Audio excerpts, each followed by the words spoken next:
Joining us now to give another perspective of this race is Jeff Guillot, a Democratic strategist and the founding partner at Millennial Strategy. So, Jeff, I appreciate you coming on the program tonight. I want to know, from what we're seeing right now, are you pretty confident in what the Biden campaign can pull off?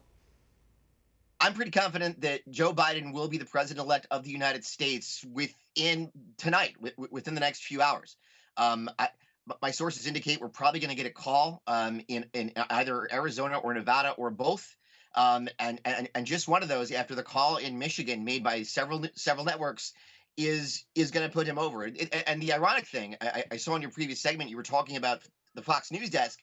Fox News is the only one that's called Arizona so far, so it'd be awfully nice to see Sean Hannity being the one to say first that Joe Biden is the president-elect of the United States. It is coming tonight. Yeah, and even last night when I was watching some of the other coverage as well, Fox News is pretty good at this type of stuff. I mean, they have a lot of resources. They do it every 4 years.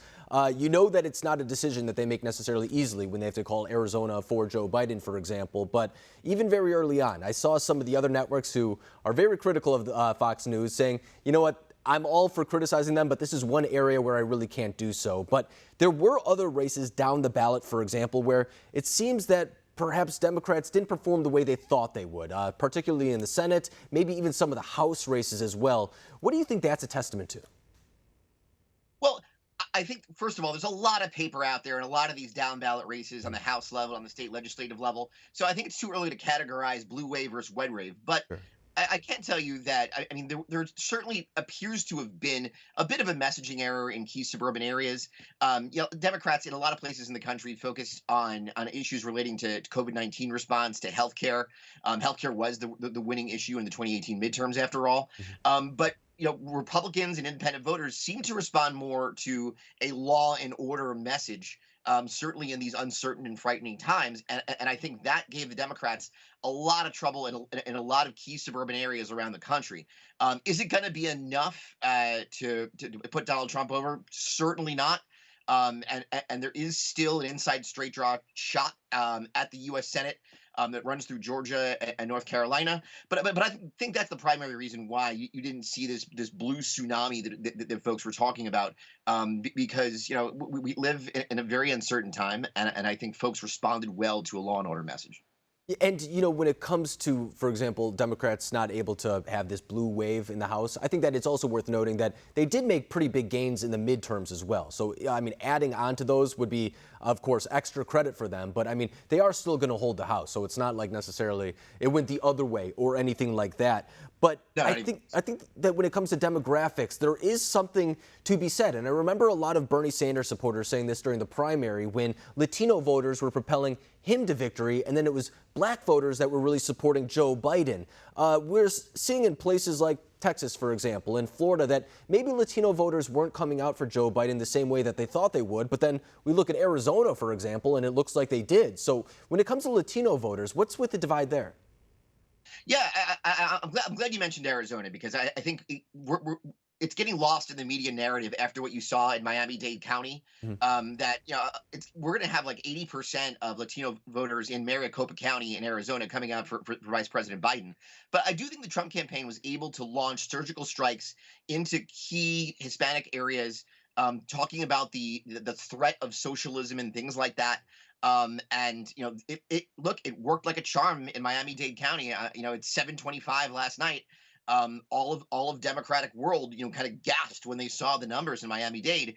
And I do think that same kind of targeted Hispanic outreach might have kept the 38 vote crown jewel of Texas from falling to the Democrats. But ultimately, black and brown voters in places like Milwaukee, Detroit, and Philadelphia are going to be the reason that Joe Biden will be the next president of the United States. And I think that really what we're learning, too, is that Latino voters are not as monolithic, I think, as a lot of people like to play them out to be. For example, the Cuban and Venezuelan type of Latino voters in Florida are very much so different than the ones in Arizona, as we're talking about right now. And I think that it's actually good to face that reality, because I don't like it when people just kind of paint it with a broad brush and say this entire demographic falls under this. Same thing with black voters, too. I mean, we know that the Trump campaign was making a targeted approach to reach out to them more so as well. But were they successful at all in that effort? Or are you saying that it's going to be black voters, if Joe Biden ends up winning this race, that were the catalyst for him? You know, I think that when black voters saw the president of the United States stand before them during a debate and say, "I've done more for black voters than anyone since Abraham Lincoln," they realized that the complete absurdity of a statement like that. There's no real indication by any empirical sense that they stuck with the president in any conceivable way. And understand, it was the African American electorate in South Carolina that initially propelled Vice President Biden to victory in the primaries. And you're going to see, with votes coming in from Philadelphia, in the coming days, the suburbs of Charlotte and North Carolina, from Fulton County and Cobb County, Georgia, that African American voters are going to put Joe Biden in the White House and have an outside shot at delivering the U.S. Senate to the Democrats. No, in fact, the Clyburn endorsement in South Carolina was a turning point, I think, for the Biden campaign as well in the primary. But what about when it comes to things like the 1994 crime bill? We know that Republicans were trying to use that against Biden as well. Is there any indication that that messaging resonated? It wouldn't appear so right now. I can't point to a state where there was a minority constituency that rejected Biden based upon something that happened in 1994.